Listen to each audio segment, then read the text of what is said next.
know how I feel. It's a new dawn. It's a new day. It's a new life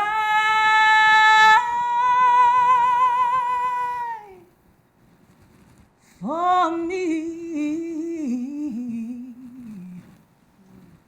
And I'm feeling good.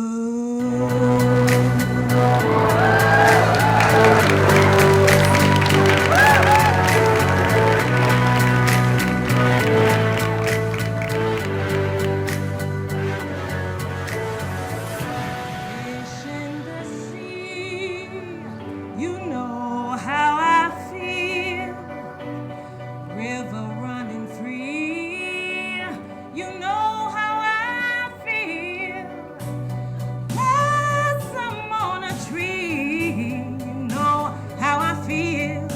It's a new dawn, it's a new day, it's a new life for me, yeah.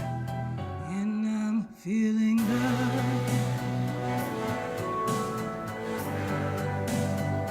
I'm feeling good.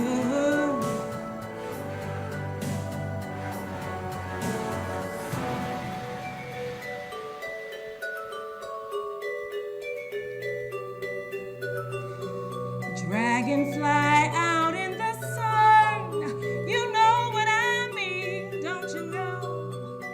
Butterflies all having fun, you know what I mean. Sleep in peace when the day is done, that's what I mean. And this old world is a new world, and a bolder world for me. Oh, stars, when you shine, you know how I feel. Scent of a pine, you know how I feel. Oh, freedom is mine, and I know how I feel. It's a new dawn, it's a new day, it's a new life for me. Oh, it's a new dawn, it's a new day, it's a new life for me. And I'm feeling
Frank 2020. Thank you so much, Alex, for kicking it off in a way that is fabulous and also impossible to follow. So that's why I wore this suit, because it's all I could do.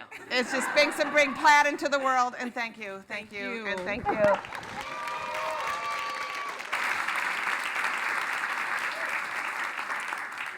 Look at you!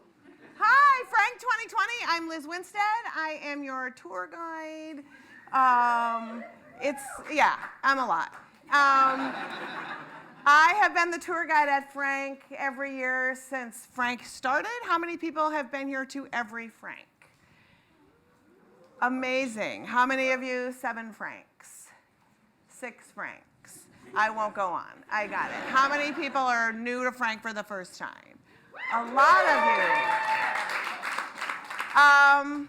Well, you made a really good choice to come. What this conference, convening, I don't even know what you call it because it doesn't feel like a space where it is formal. It is a space where people who have decided that what they want to do in life is make the world a better place have come together and are willing to share their knowledge, open their ears to learn, call in, call out in ways that are, it's profound, quite frankly. And so that you're here, ask questions, learn. If you're speaking, couple things, just remember if you're nervous, you're the only person that knows what you're supposed to say other than your coach.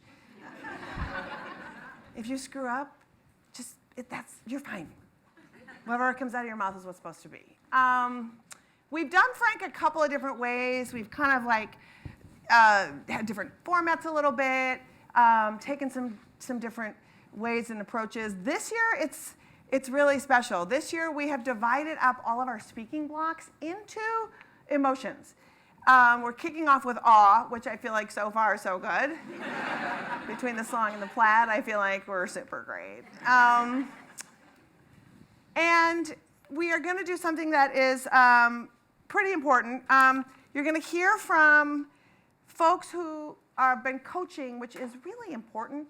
They really work with our presenters, and they have curated these blocks.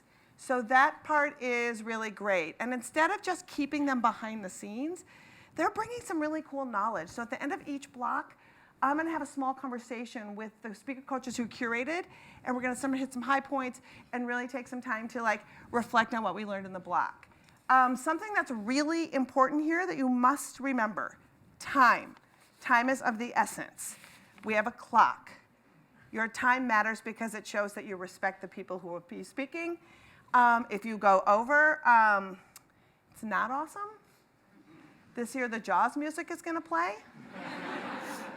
And I will rip up your speech behind you.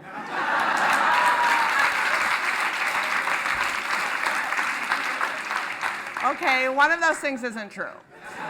I'm not going to tell you which one. So it's going to be a more digestible Frank. It's going to be a richer Frank. It's going to be a Frank that has more exploration and more time to talk. And I'm really excited. So, are you ready to kick it off? I feel really good. So our first speaker, I'm going to just call them curators so that you know that they're speaker coaches, and curator sounds fancy and smart. So our first curator of the emotion of awe, which is nice, because emotional block sounds terrible, so I'm not going to say emotional block anymore in the course of what we're doing. They're the lead storyteller on advocacy and campaigns and strategies for Time's Up. She works with a vast network of spokespeople and allies, as well as doing internal trainings to make sure that the messaging of Time's Up is really, really important and crucial and cohesive. She was first introduced to Frank working at Spitfire Strategies, which is amazing, where she worked with nonprofits, foundations, and grassroots leaders to help drive social change, as Spitfires want to do. So excited. Please welcome to the floor, the stage, the convening, Jay Aaron!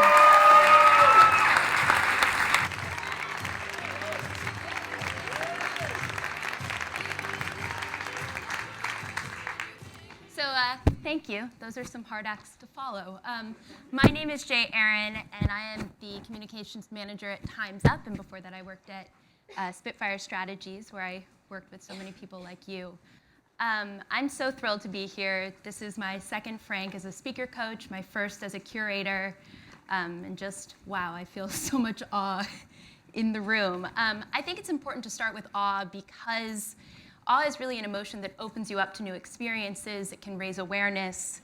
It can inspire you to take action, and that's really why we're all here today. As communications manager at Time's Up, I have been deeply involved in the Weinstein trial, which it's a little bit of a downer, but I am just so in awe of the women who have come forward to share their stories, to speak their truth, to take their pain and turn it into action, and inspire others to do the same. And I just think, wow. So that's the first thing that came to mind when I heard I would be curating the awe block. And I think it encapsulates really the complexity of this emotion, which can be grounded in fear and negativity and lead to something positive. And so, and it's also really clear that no matter what happens in this trial, and it's unclear, and that this is a movement that built by these survivors, by their courage and their commitment to this cause, and it's really something that's unstoppable, and that's something that gives me heart, as well as all of you here today. And so with that, I'm very conscious of time, so I'm going to be a minute early. And so in this block, you're going to hear from 5 speakers, all of whom will touch on awe. They'll share with you how you can use media psychology, neuroscience, cultural identity, and photo albums to elicit awe, bring people together, and ultimately inspire people to act and inspire change. And so I'm truly in awe of these speakers. They're awesome, and I'm going to stop making puns about awe, and I don't want to spoil it further, so let's get on with it. Thank you. Hey! Are you ready to be awed? I know, I feel like I am too. All right, our first speaker is a scholar and researcher on awe, which, what a great job. Just like studying awe in all of its forms. She's an assistant professor at Florida State University. Her main research interests include positive media, psychology, and intergroup interaction. And so what she's going to talk about in her speech today is what actually is awe, how awe is experienced, because shockingly, it's not all positive. We've all been like, oh, shit. And that's a different awe. And as a result, how media can play a role in all of our awe and awesomeness. So please welcome Professor Katie Dale.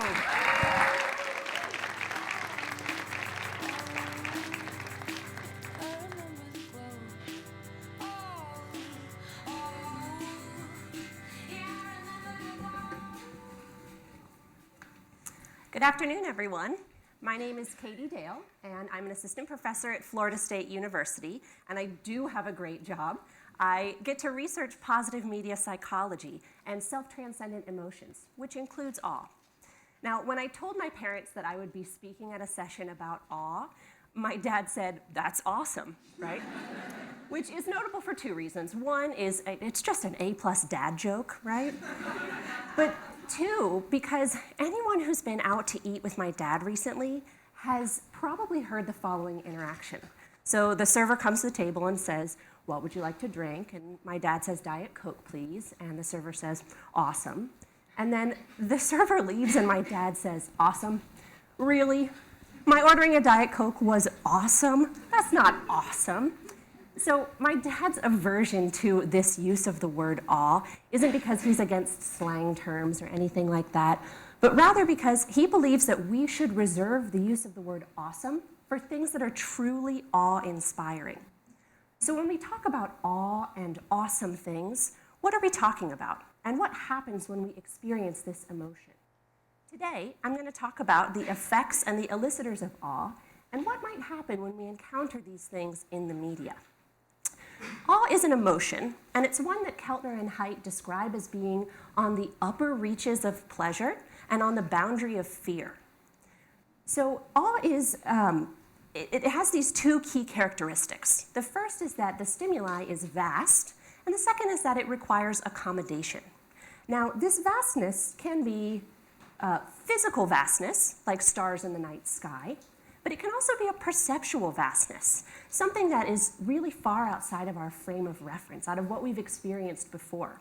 And when we have these awe-inspiring experiences, these frames of reference need to expand. And this expansion can feel enlightening. So when we stand outside in the night sky under so many tens of thousands of stars that we feel overwhelmed and we feel small, this is awe. I recently experienced awe when I went to see Cirque du Soleil's Ovo. So the entire show was incredible, but the part at which I literally gasped out loud and said, "What? No," was when a contortionist came on stage and did this. So she was pushing the boundaries of what I thought the human body was capable of so far past my understanding that I had to adjust that understanding. I had to accommodate this new example of something that a human body could do.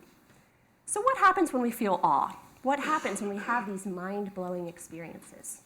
Well, research says that experiencing awe can make us more willing to help other people. It can make us less impatient. It can make us more satisfied with our own lives.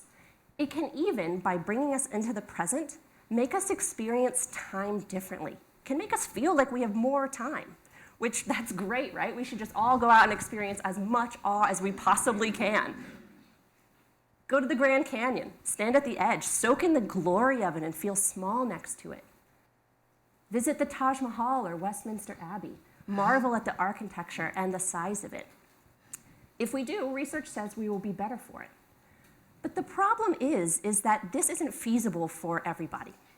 So what we're looking into and what we're researching is the extent to which people can have these experiences as a result of consuming media. So several years ago, a team of researchers and I set out to explore the content and the effects of inspirational media. Now, in this case, we were looking at TV shows, movies, New York Times articles, YouTube videos, Facebook posts, a very broad definition of media. And what we were looking for were elicitors of self-transcendent emotions. Now, these emotions are emotions that take us outside of ourselves, and awe is one of these emotions. Some of the things that are thought to elicit awe include skill or talent, like the Cirque du Soleil performer, vastness, like the night sky, art, music, architecture, like the Taj Mahal, or nature, like the Grand Canyon. Now, this project was difficult because the elicitors of awe are idiosyncratic. What evokes awe in one person might not elicit the same emotion in another. So I can actually pretty much guarantee that there's at least a few people in the audience today who saw the photo of the Cirque performer and thought, it's interesting, but it's not mind-blowing. So we had to be very careful not to determine these elicitors based on what we personally felt would elicit awe or self-transcendent emotions. We also had to allow for the possibility that a lot of things might inspire awe at the same time. So for instance, in this particular video, which was about a man who goes out and carves these incredibly large and artistically ornate sandstone caves just for the joy of it, we saw a number of elicitors at the same time. Here we saw vastness, we saw architecture, art, skill, and nature, all in the same video. So what we found was that the elicitors of self-transcendent emotions appear commonly in inspirational media. But notably, the elicitors associated with awe and hope appeared the most frequently. So what's interesting about content analysis is that it can't actually tell us about the effects of this content. It can only help us to describe what is showing up in this content. So we did a follow-up study. We had people come into a lab and watch inspiring media content. And they had a little dial, and they would turn the dial up when they were feeling inspired and back down when they weren't feeling inspired. So if you were taking part in this study today, you may have turned the dial up when you saw the Grand Canyon, if that image inspired you, and then back down when you saw something that you found less inspiring. So when we analyzed our results, we found that when there were elicitors of awe on screen in these inspirational videos, people did turn their dials up, meaning that it was these elicitors that was driving inspiration from these videos. So what does all of this mean? First of all, it tells us that elicitors of self-transcendent emotions are common in inspirational media. Second, research tells us that we can experience awe as a result of media exposure, which is counter to the dominant narrative that we're all used to hearing about media, that media is terrible for us, that it's making us more violent people, or that it's having these horrible effects on us. Yes, there is good, respectable, excellent research that says that media can have negative effects. But positive media psychology is also finding that media can have these positive effects as well, that we can experience awe and hope and admiration as a result of media exposure. Now, I talked about how awe-inspiring experiences can make us more willing to help other people. It can make us feel more satisfied with our own lives. And the possibility that we can experience this as a result of media is, well, awesome.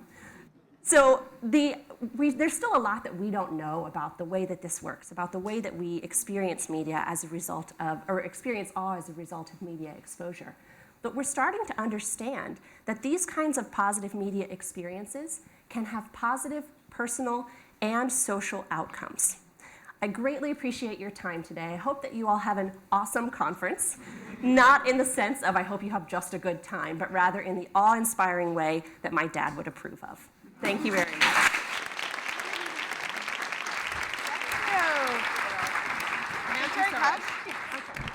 Thank you. Keep it going for Katie.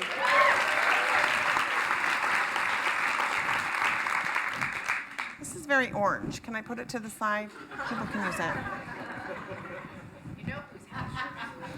What? You know whose house you're in, right? The Florida Orange. I understand. Are you heckling me, Kristen? This shit happens every year, and now I'm gonna have to bury Kristen at some point, and I don't want to do that. Although it would be awesome. All right, I'm really, really thrilled about, I love being able to get to know slightly our speakers in advance. And our next speaker, I got to have dinner with when I got in, and she is also bought me toothpaste, so thank you. I asked for it, she didn't volunteer, so I feel like that's fine. She is from New Zealand. She's a member of the Ngāi Nation, and she's a Maori, which is a Maori community in New Zealand. And I'm going to break some news for you. It's an indigenous, obviously the Maoris are indigenous, and here's a shocker. They were colonized by creepy white people for 2 centuries. I know, what? Everyone's like, how does that happen? I know, super weird. But here's what's awesome. Like all indigenous peoples, they're like, fuck no, we are here, we are taking over, we are taking it back. And her tribe has literally thrived, and they are basically running the South Island of New Zealand again, and yes, it is incredible. So she lives in the tribal lands outside of Christchurch, and within her community, she has helped develop the tribal brand, manage the comm strategy, and has been awarded the New Zealand Order of Merit and the New Zealand Local Hero Award. Her presentation is going to explore just simply how the Maori embody the creation of awe. I am so excited she's here. Please welcome Gabriel Huya!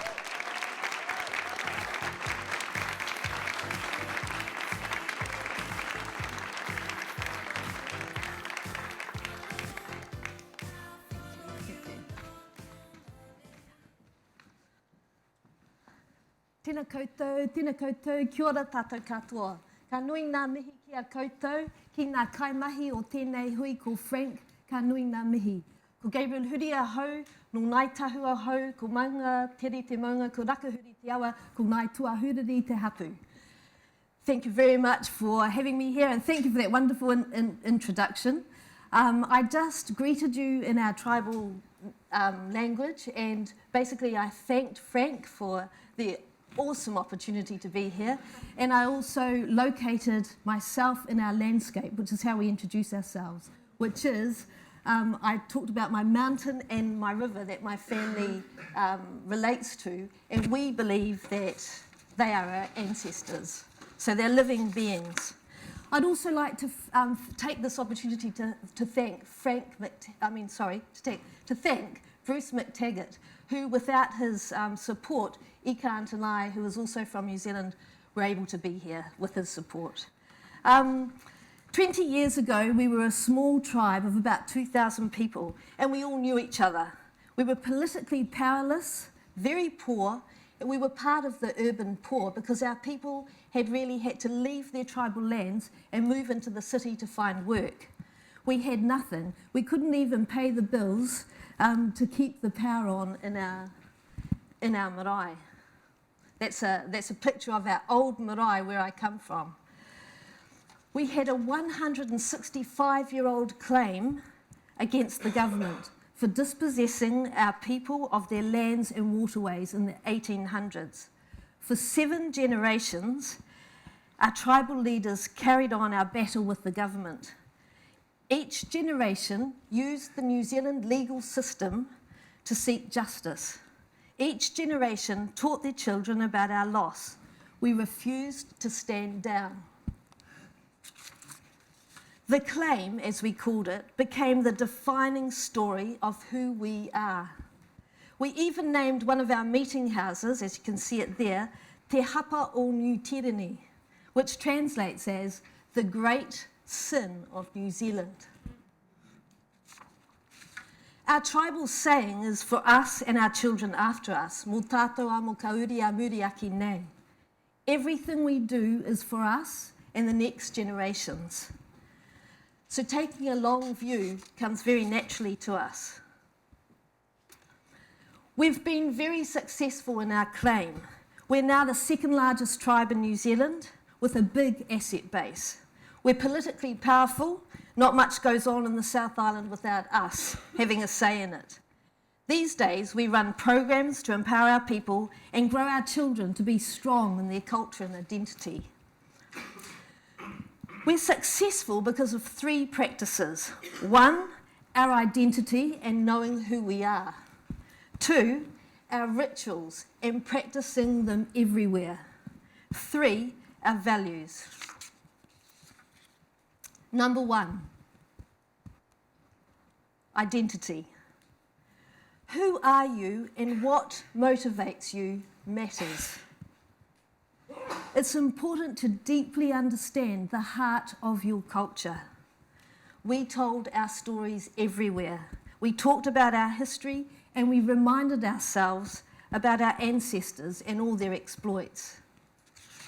This guy, called Te Hakopa Te Ato o Tū, is one of our fighting chiefs and a famous ancestor with thousands of descendants. He was captured many times in battle, but he never gave up. He was an example to us of strength. An earthquake destroyed our city about 5 years ago, and many people were killed. Hundreds of people were killed.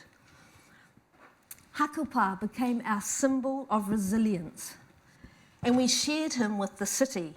He helped us to get through tough times. My second point is rituals. Rituals are important because they place you at one with the environment and tell you who you are and how you relate to the mysteries of the universe. We practiced our rituals everywhere and in every way. We extended them out to mainstream New Zealand. The haka is one of our most well-known rituals. This is what we do when we stand strong.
Haka are performed at sports games, at schools, at weddings and funerals, after speeches, and everywhere a group feels moved to express their awe.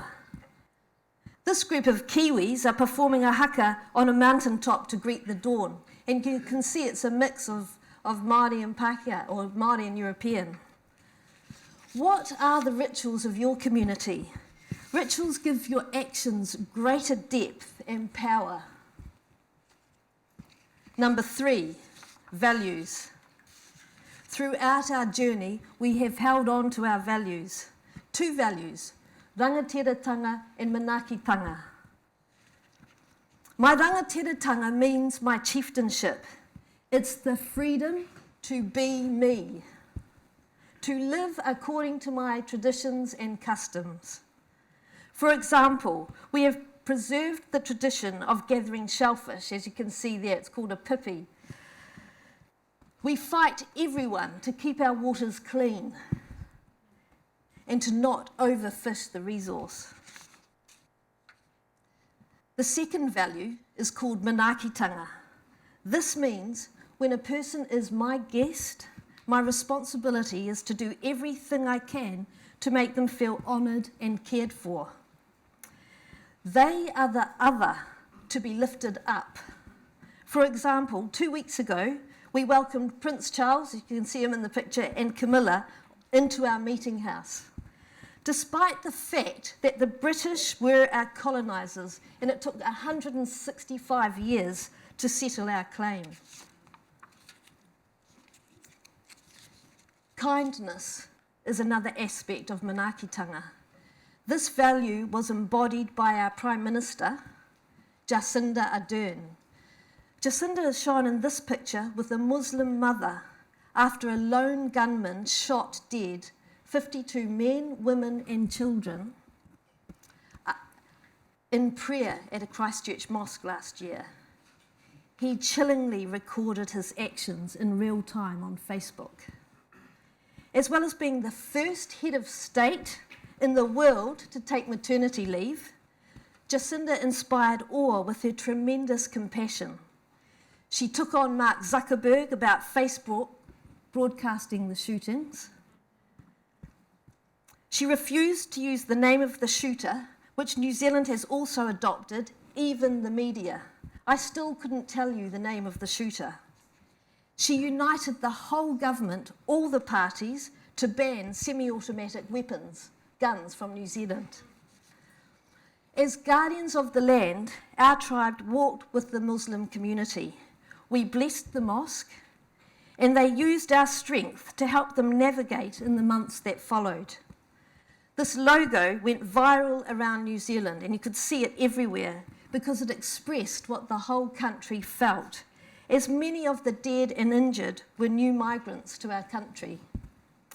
This is your home, and you should have been safe here.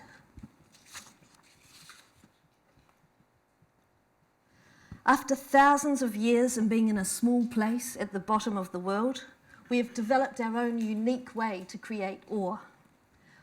Awe isn't a luxury emotion.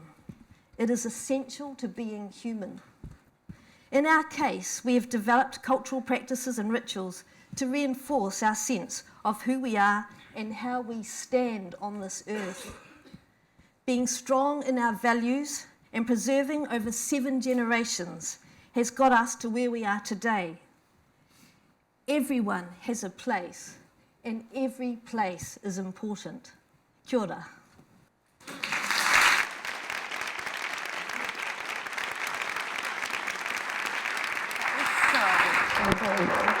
Thank you. Gabriel,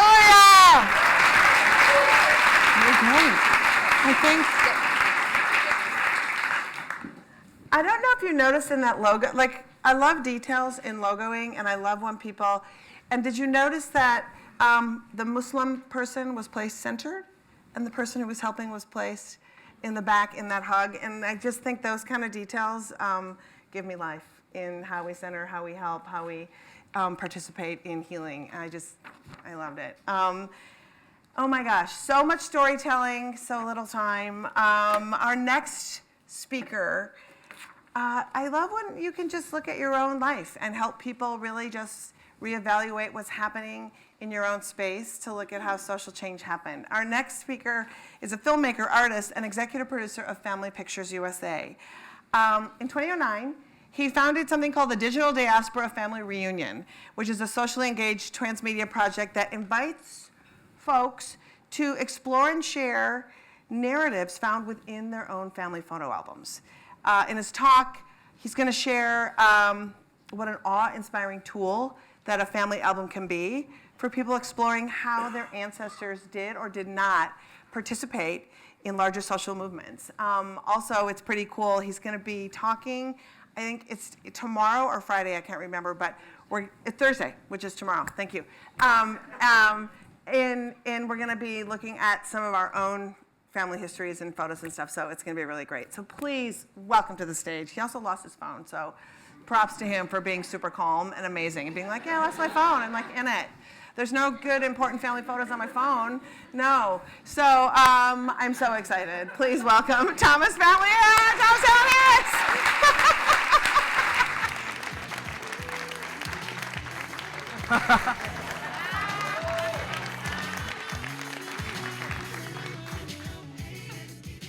So I just want to say I'm so grateful to be here at Frank. This is my first Frank, and it won't be my last.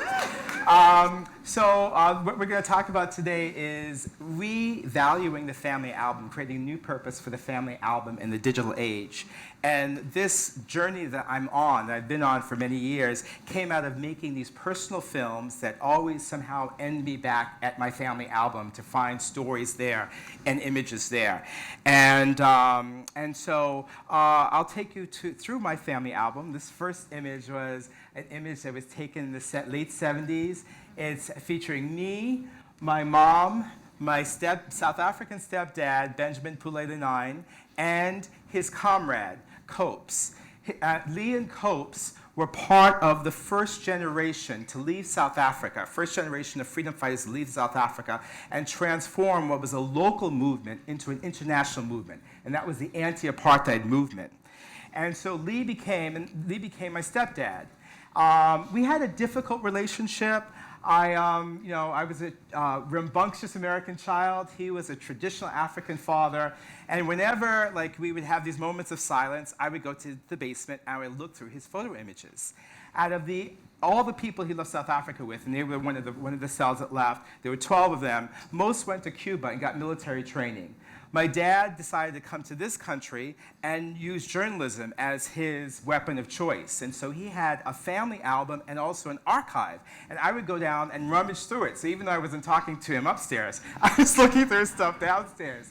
And I fell in love with these images. And when he died in 2000, I went to South Africa for the first time. And I went with a camera and I started filming. And I realized that the people in South Africa, the young people particularly, did not know the story of this generation that left. Because of apartheid, that history had been whitewashed. So no one knew what these guys were doing. There was this myth that they actually got an education, came back to run the country. But they didn't realize the tremendous suffering that the exile experience was about.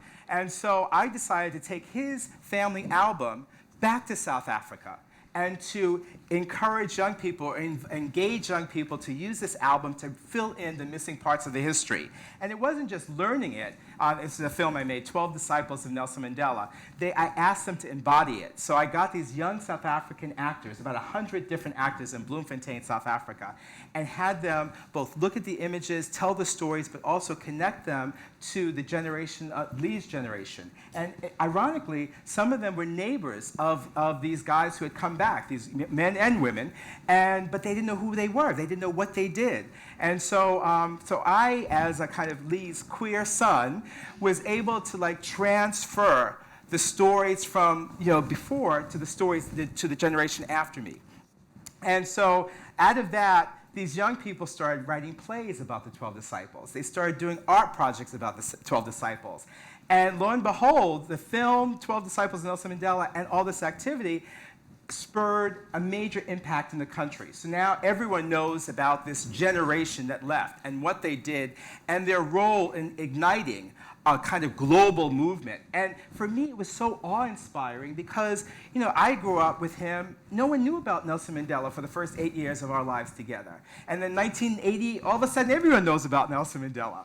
So as I took the film around the country, people would say to me, can you create something that really helps us repurpose our family album, because I have all this stuff and my kids don't see value to it. So I created a project called Digital Diaspora Family Reunion.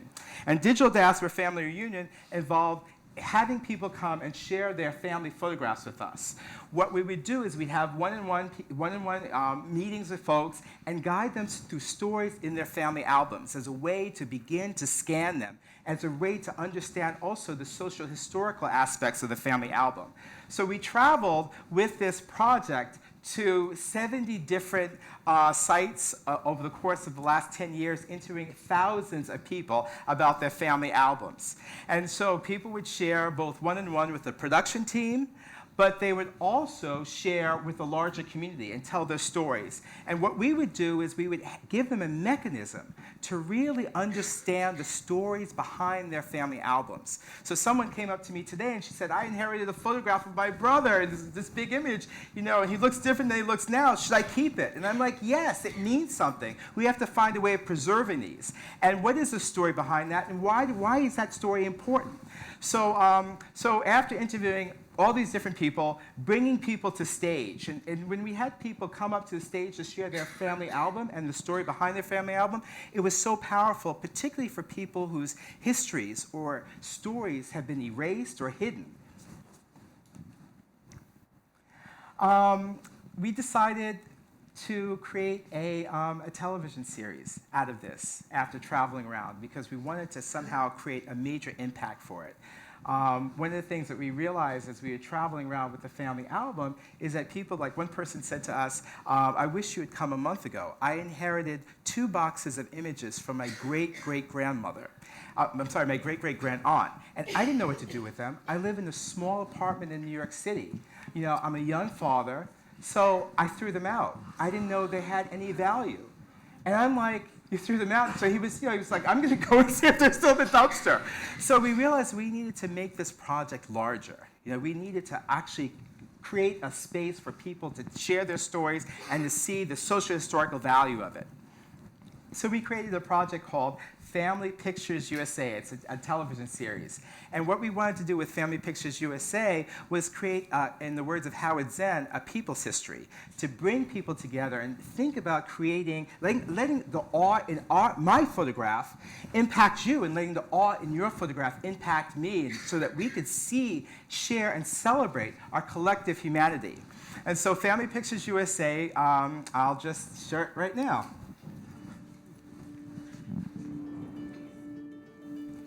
When you look at these images, what do these photographs mean to you? This photo means the world to me.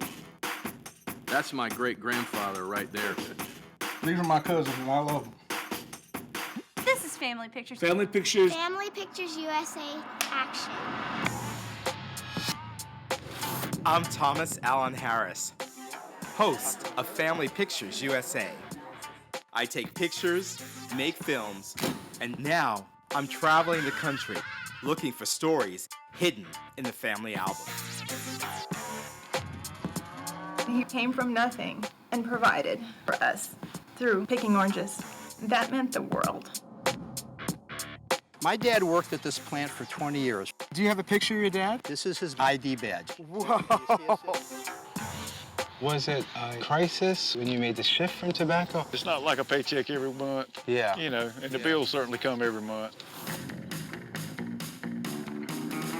Using family photos, we're expanding our history. My mom brought us here from Vietnam. From Italy. Mexico. From India. From Guatemala. From Iran. Exploring the stories that connect us to people. It's maintaining your life and your culture. And places. What happened to this neighborhood? There were a lot of these beautiful buildings that were mowed over. Family Pictures allows us to come together. And we're one family. And we're one family. Join us on this journey, and you'll never see America the same way again. Family Pictures USA, coming to PBS.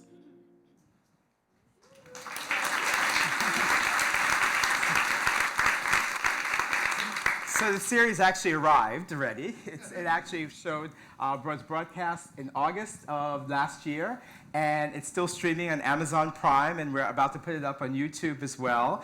And people are on social media are uploading their photographs and telling their stories, and really telling origin stories, like what created this place, where did this family come from, and why is that important?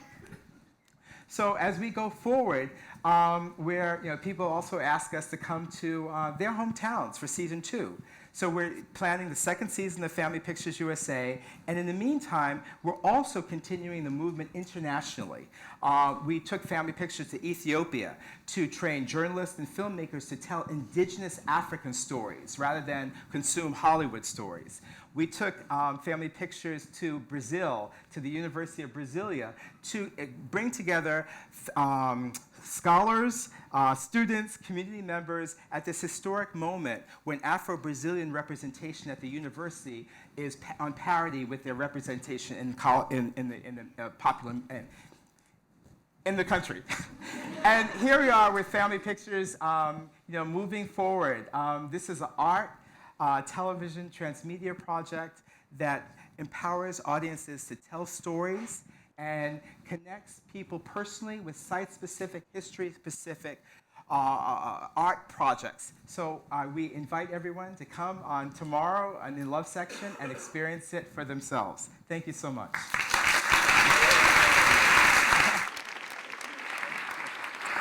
So amazing. I love this. And I think, I don't know about you, were you thinking of a photograph in your own life as he was talking? I'm the youngest of 5 kids in my family. My oldest sister is 72. And I'll never forget, we were rifling through some photos, and there's a photograph of her holding a set of hot curlers with a friend of hers. And I was like, what is that picture? And she goes, that is our hotel room in Woodstock. She packed hot curlers to go to Woodstock. And just thinking about those things is truly incredible, the story of how well that goes. Amazing. I can't wait for this. I can't wait for, oh my gosh, I'm so excited. Anyway, yeah, tomorrow. So I don't know how it works, but I'm going to find out if we bring pictures, if there's Frank pictures. I don't know, but I feel start digging. Not now, but tonight when you're sort of drunk, so we get really good pictures. All right, our next speaker is a neuroscientist who is working on a project she calls the Rehumanization Project. And coincidentally, it's how I've been referring to the 2020 election. Sidebar. In her case, however, it's an effort seeking ways to apply neuroscience to social change. She's the ED and founder of MindBridge, a nonprofit that helps connect psychological and neurobiological insights to nonprofit and government-sponsored humanitarian efforts. I'm going to pretend like I know what I just said. But I feel like it's super important. And I feel like it needed to be said, and I feel like you know what it means, more importantly. Also, she has been using neurobiological research to understand the biological underpinnings of implicit bias. I know what that is. Interethnic social conflict, violence, and conversely, collective empowerment and change. Now, please welcome someone who is going to reintroduce that in layman's terms and give it a practical voice and narrative, the one and only Laura Ligori. Laura, you're fancy. You're fancy. Fancy.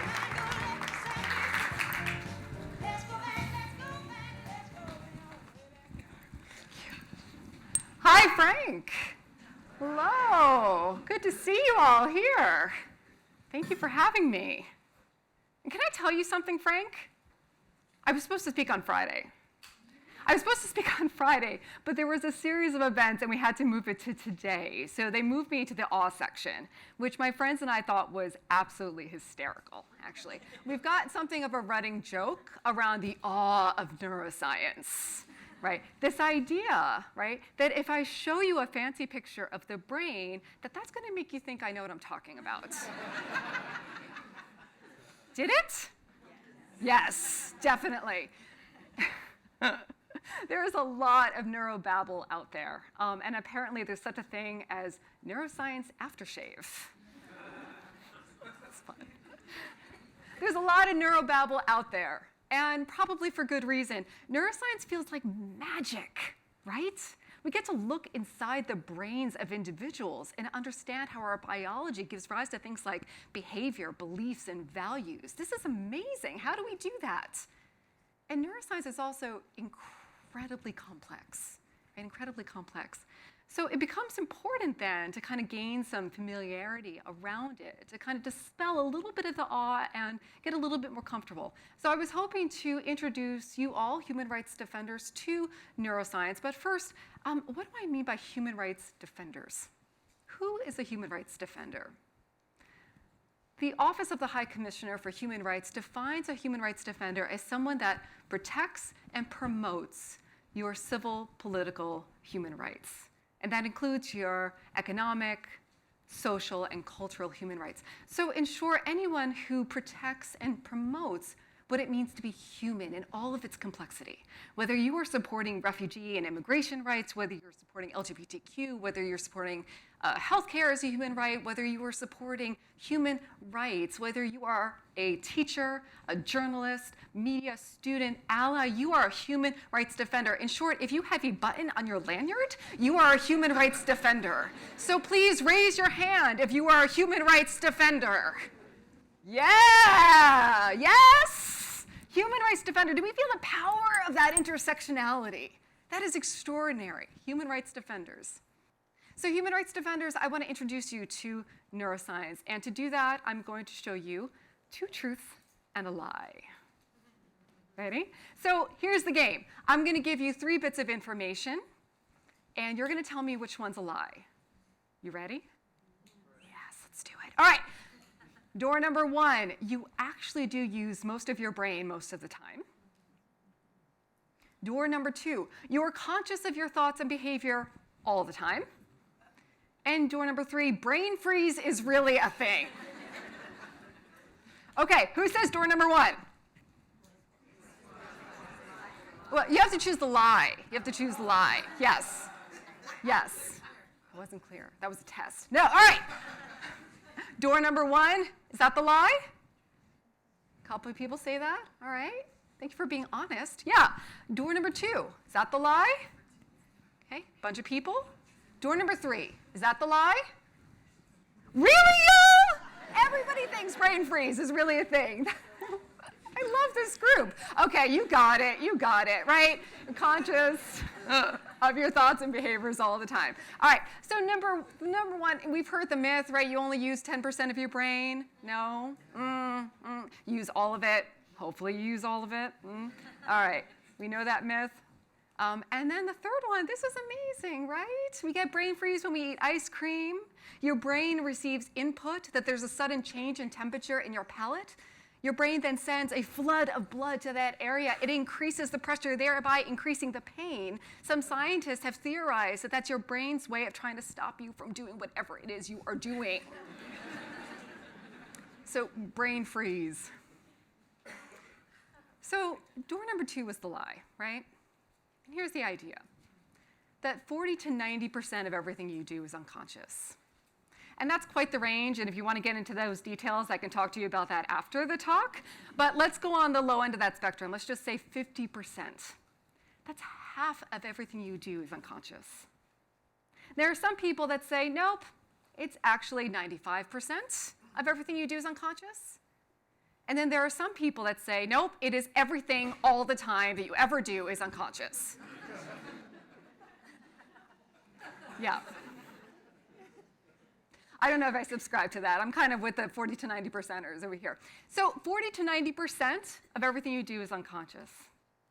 Let me give you an example. Emily Falk and colleagues were working with the National Cancer Institute. And the National Cancer Institute wanted to put out a television ad. That's not it. They wanted to put out a television ad that would inspire people to call in and commit to stopping smoking. Great. But which one? They designed 3. Which one was really going to be inspirational and awe-inspiring? You have to work that into your talk somewhere. Awe-inspiring to inspire them to call in and commit to stopping smoking. Which one? So they did what a lot of human rights defenders do. They brought in people to a focus group. But this time, they put the individuals into a scanner, into an MRI. And the people took a look at each of the television ads. And they said, you know what? It's not television ad number A that's going to do it. It's television ad B. It's the second one, definitely for sure. And even industry experts, those who were active within creating commercials, came in and said, no, it's B. We really think that's the one for you. But the National Cancer Institute decided to put out all 3. And in actuality, the one that had the highest call volume wasn't A. It actually wasn't B either. It was C. C had the highest call volume. And when you went back and took a look at the neurobiological response, the one that your neurobiology, your brain seemed to like, seemed to be inspired by, wasn't A or B either. It was C.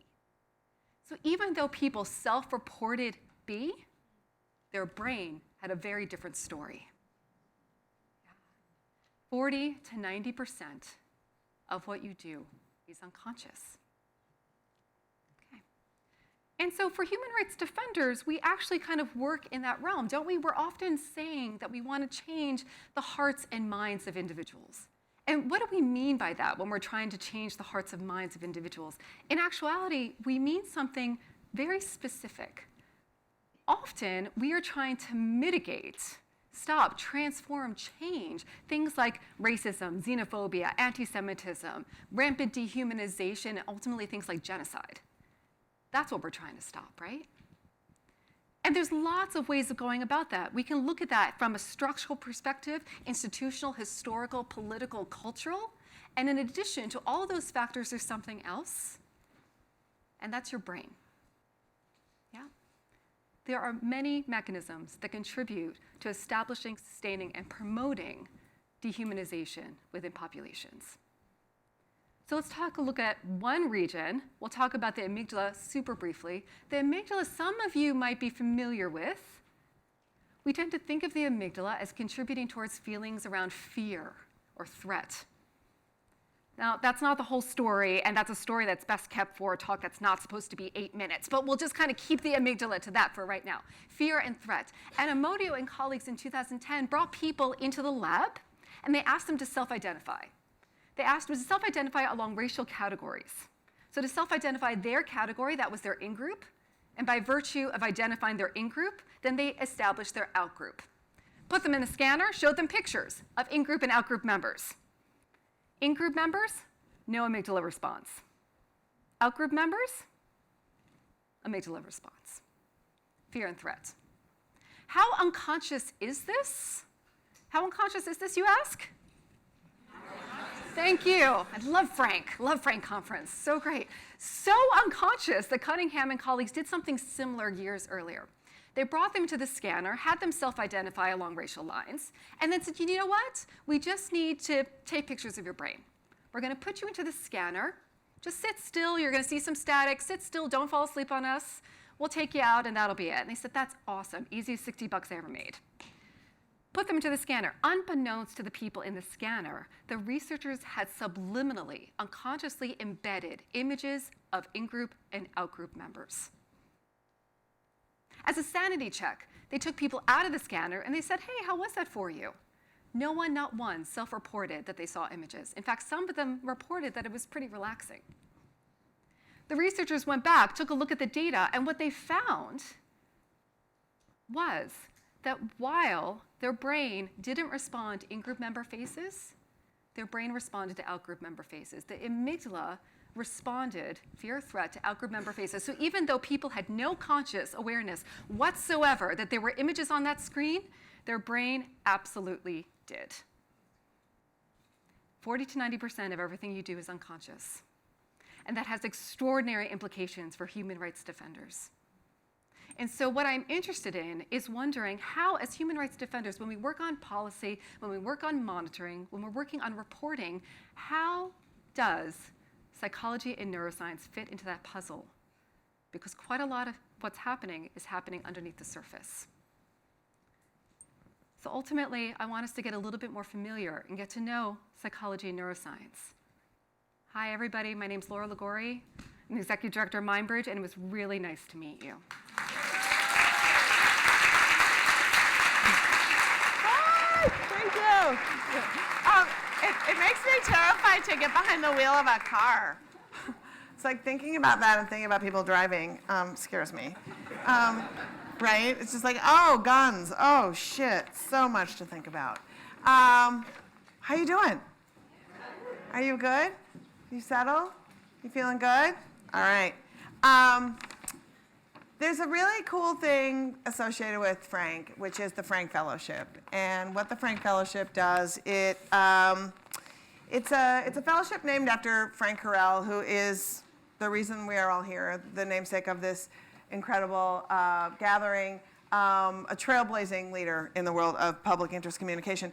And so, as a tribute to Frank, a bunch of funders got together and decided that they wanted to create the Carell Fellowship, which gives first-time out-of-family college students of color, an opportunity to do internships in DC to get some really, really great experience. For a lot of the we're going to hear from 3 of them during the course of the conference. For a lot of times, it's their first experience talking about what their internship meant to them, what they learned.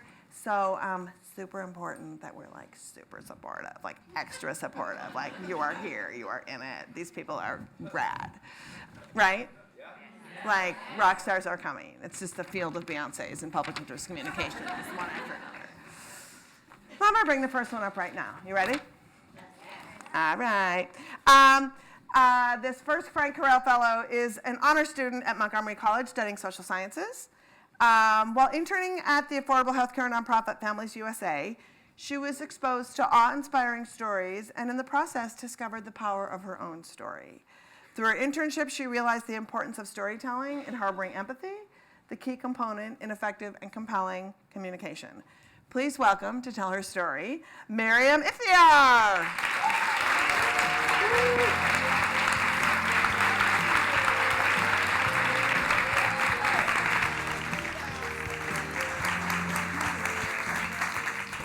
Hi everyone, it's awesome to be here. So I want to start off with a quote. A wise man once said, "I know exactly what to do, but in a much more real sense, I have no idea what to do." That wise man was Michael Scott from The Office. He also said, "I'm optimistic, but every day I get a little bit more desperate." There's a deeper meaning to this, I promise. These 2 quotes are how I felt at the beginning of last year. I'm an international relations student with an interest in human rights, and I didn't really know how to cope with the injustices occurring around me. I needed a way to make some change, to do something that let me use my resources and privileges to help those who needed it. And then I found the Carell Fellowship and learned about how powerful the field of public interest communications can be. So one of the biggest takeaways from my fellowship last summer was that to communicate effectively, we have to have empathy. And specifically, that storytelling breeds empathy. So for my fellowship last summer, I interned at Families USA. Not Families Pictures USA, but Families USA, a leading nonprofit dedicated to affordable healthcare for all, and they masterfully utilize storytelling and empathy. During my time there, I assisted with their storytelling projects and was in constant awe at how many story requests they received, from news outlets to the offices of senators, because the power of personal recollection is unbelievably impactful. But you all already know this. So why am I telling you something you already know? Because I didn't.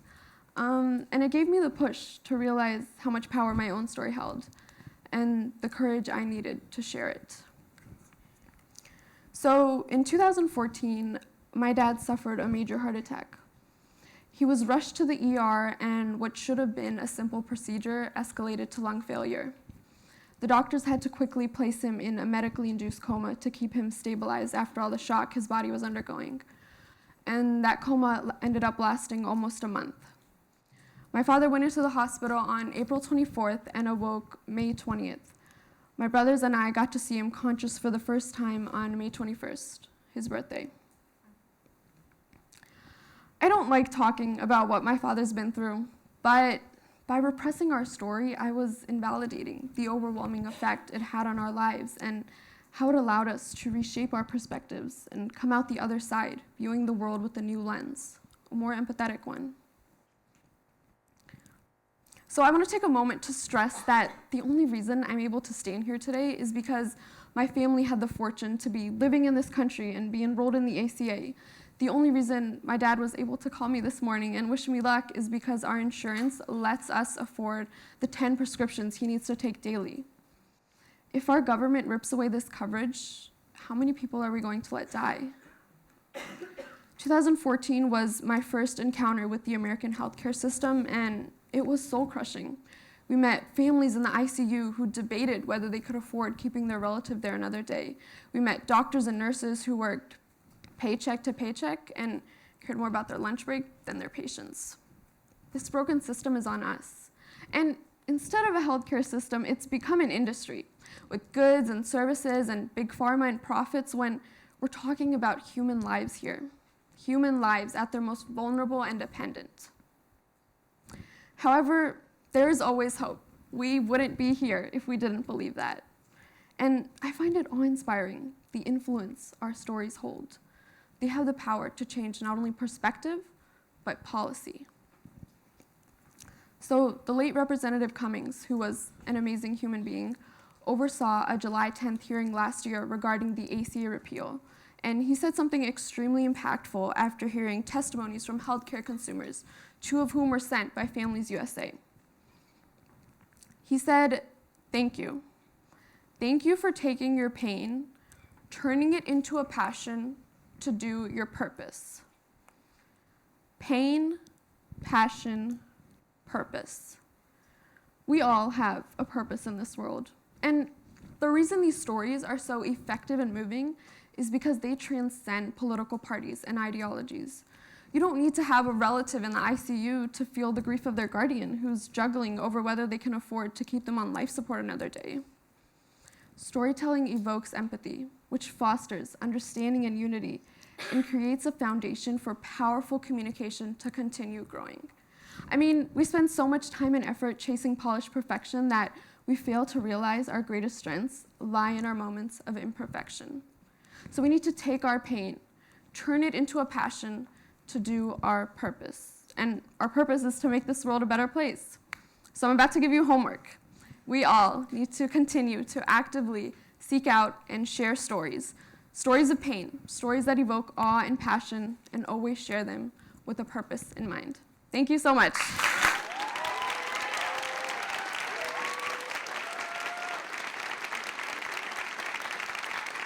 Thank you so much. Oh my God.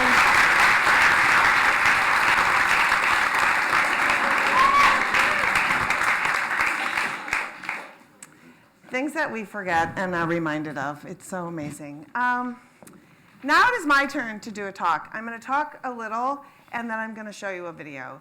You see me so much in the week that I wanted to. I always think about what is it that I want to ask. For those of you that don't know me, I'm a comedian. I'm a writer. I run a nonprofit called Abortion Access Front. We're on the front lines of fighting for access to abortion.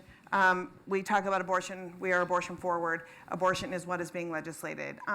Much of our work is to be on the front lines and to counter the narrative of anti-abortion extremists who are harming clinics, who are just basically redefining who we are.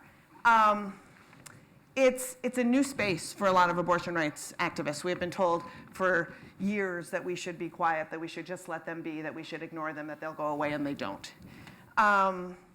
People of color who have been on the streets understand the gaslighting. Gaslighting is my emotion today. It should have been the whole fucking conference. We are living in a world that gaslights us. And I ask of you communicators today, how do we communicate when there is an eroding moral floor? It is very, very hard. We have seen this in the Trump administration. There is no baseline of at least that's humanity. It seems all gone, right? Something that we have discovered in this work is in the gaslighting framework of being on the streets and defending is a situation where anti-abortion extremists will invade the space of those of us trying to claim it for patients, assault us in some way, call the cops on us, and report us. And then the media reports that we assaulted them. I bring this to you. It's happened to us 3 times in the course of the past 2 years, and I fear that it's going to be a pattern with which those oppressors that we are taking on are going to use as a tactic to defame us, to throw back what they're doing at us, and to frame us in that narrative. I want you to think about that as people who are going to be communicating with people who are on the street, on the ground, and doing that. We were in Washington, D.C. last weekend protesting the March for Life, and it happened. This time, we had 3 cameras, and I'm going to just show you the video of what we're dealing with. We made a small video to show you and to have you put it into your wheelhouse of things that, as communicators, you're going to be needing to think about. Oh, I have my thing. I'm supposed to forward. So here we go to, let's go to the videotape.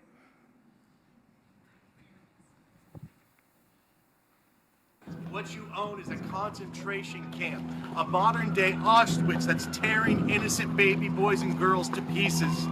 What you are doing is the same thing that Adolf Hitler did. You are taking human beings into that building and ripping them limb from limb.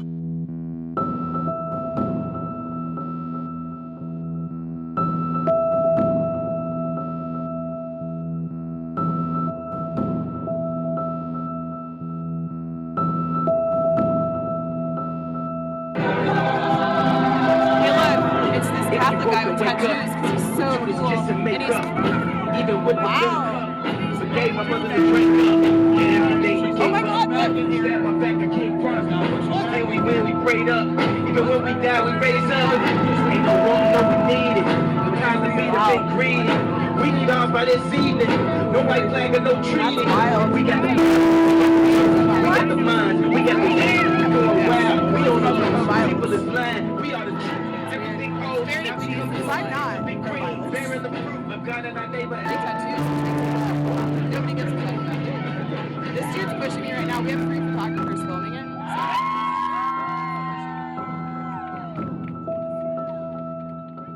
Good afternoon, brothers and sisters. This is Father Frank Pavone, National Director of Priests for Life. It's literally on my body. And Pastor.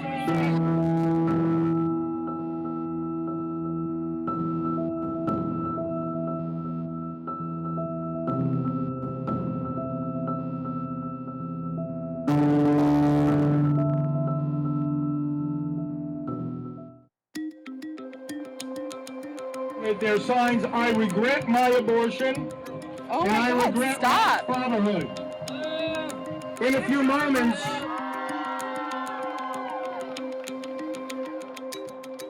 good afternoon, brothers and sisters. This is Father Frank Pavone, National Director of Priests for Life. The March for Life in which, for the first time in American history, the President of the United States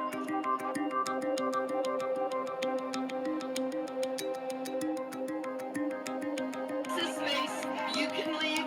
You don't like it? We are going to give these testimonies. Get off The me. March for Life in which, for the first time in American history, the President of the United States has been here. The police are coming. Good. You guys might want to leave that.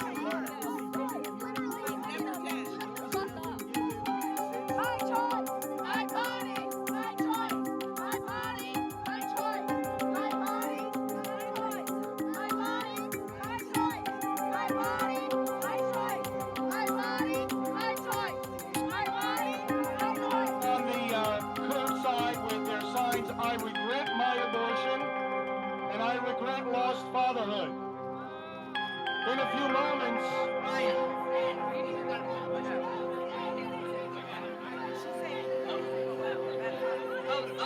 the podium is...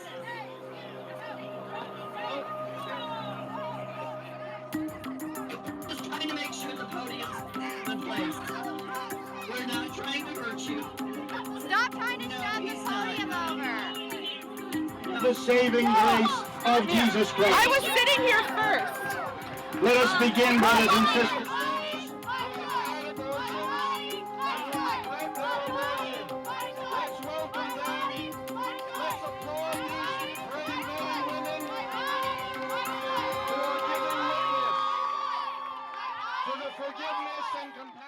Join the Abortion Access Front. Exposing sexist shitheads has never been more rewarding.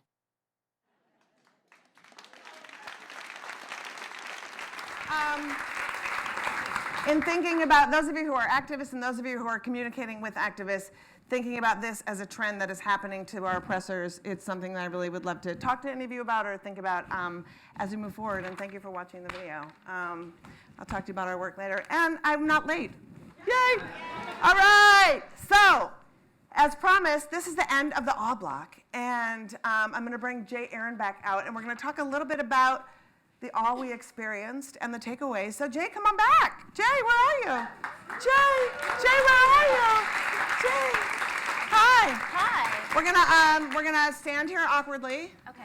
Great. And have a conversation about awe. This is totally natural. Yeah, it feels great. Yeah. I feel like we need chairs or thrones. I'm just saying. So, you put together this block with stuff in mind, and I wanted to know, like, just a little bit about after you saw all these amazing people, like, what was your sort of thoughts and takeaways of all these folks? Well, it's interesting. I was about to say, you know, we see all these studies about the negative impact of the media, and in many ways, I think what we just saw throws that into chaos because, as we heard from Katie Dale, you know, it can have a positive impact on people and actually see it. And so this made me think a lot about how, in the digital age, as we saw with the photo album that Thomas Harris put forward, in the digital age, you know, we really can put forward positive imagery that will elicit awe and lead to a positive good. However, what you just saw threw that out of the water. So